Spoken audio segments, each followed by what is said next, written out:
Hello everyone, my name is Long and today I will be covering the Postbank Master Key breach that occurred in South Africa.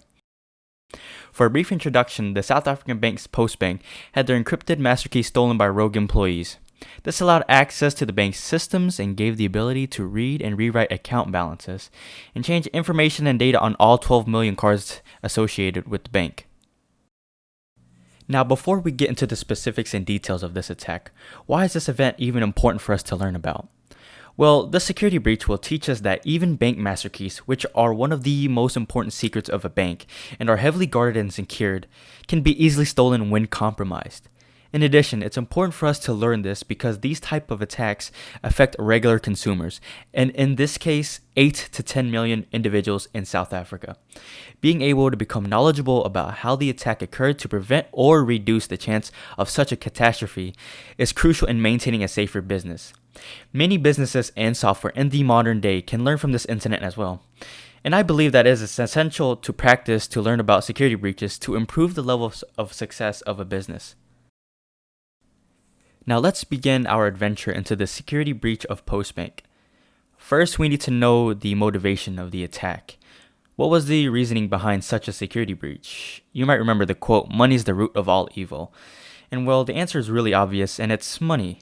Several employees saw vulnerability in accessing the host master key, so they took advantage of that vulnerability for financial gain.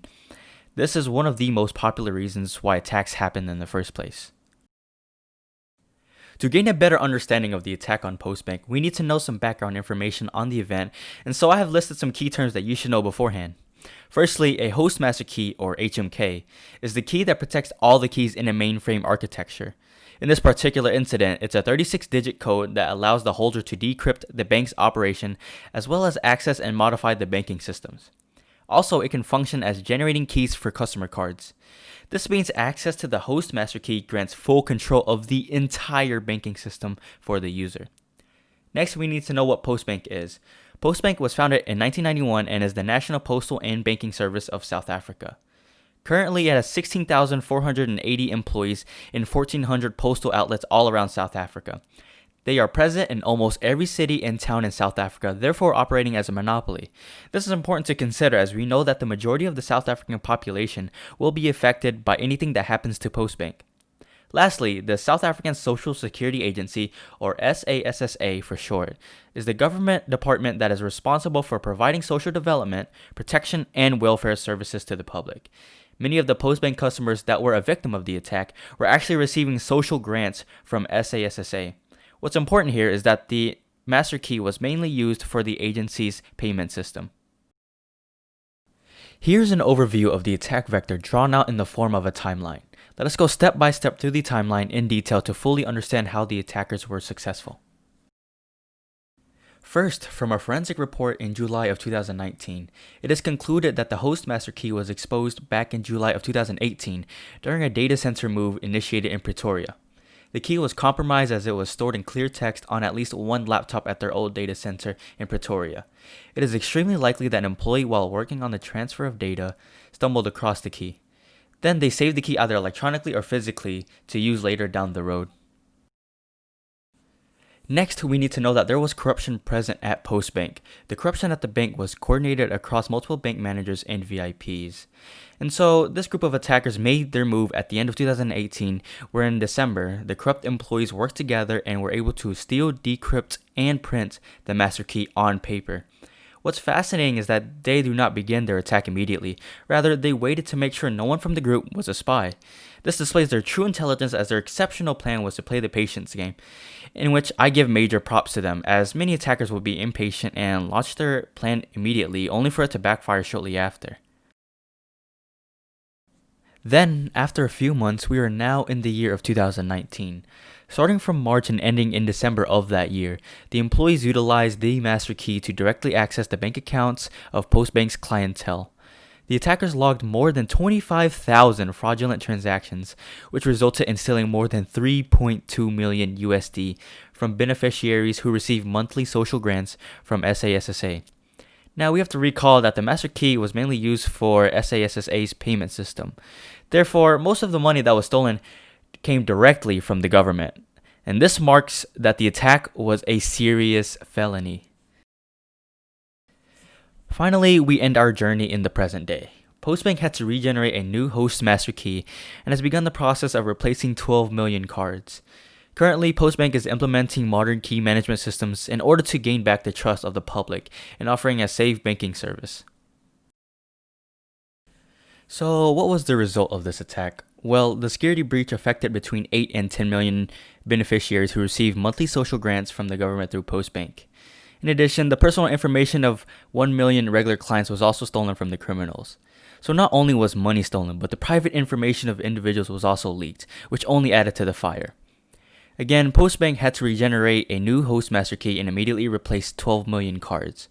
But along with the loss of 3.2 million USD, Postbank had to pay the cost to replace all the affected cards, which amount to approximately $58.7 million.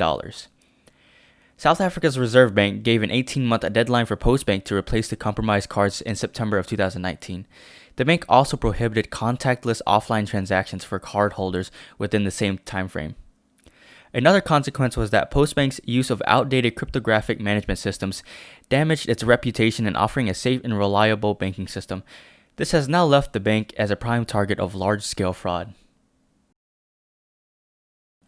Now, what we can learn from this is that Postbank was using a simple and old form of a cryptographic system containing many flaws.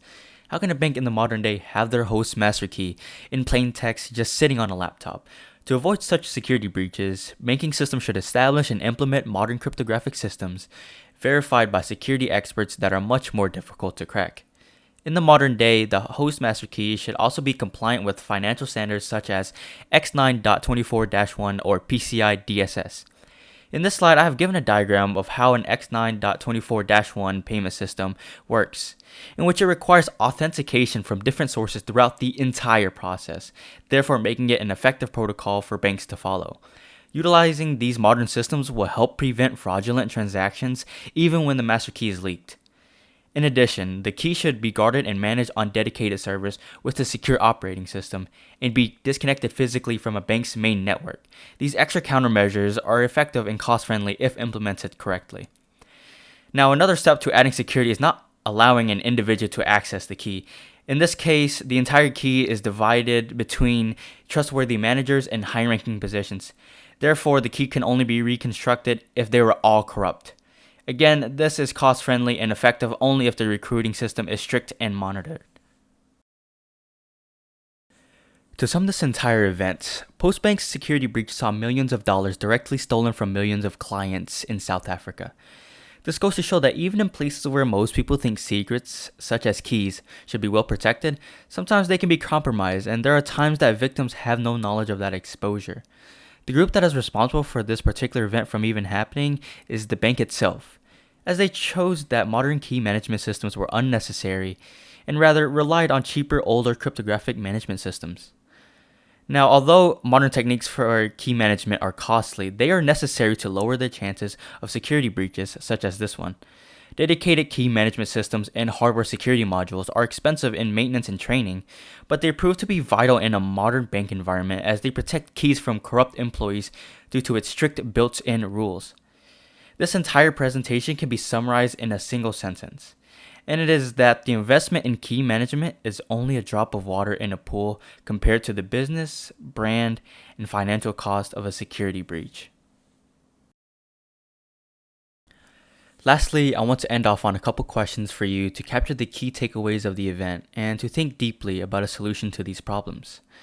The first question is, let's say you are a business owner that wanted to implement expensive modern cryptographic and financial systems, but couldn't afford the costs for installation and maintenance of those systems. What steps and precautions would you take to ensure security and safety for your consumers? The second question is, we know that money is one of the most important factors in life because without it, you will not be able to afford basic necessities such as food and water or any desirable luxurious items. Postbank's security breach stemmed from corrupt employees wanting to improve their financial state. How can you prevent employees from going rogue? Is it even possible to prevent it, or can you only lower the probability of rogue employees? And here are the sources I used for reference. Thank you for watching my presentation, and please leave any questions or comments down below.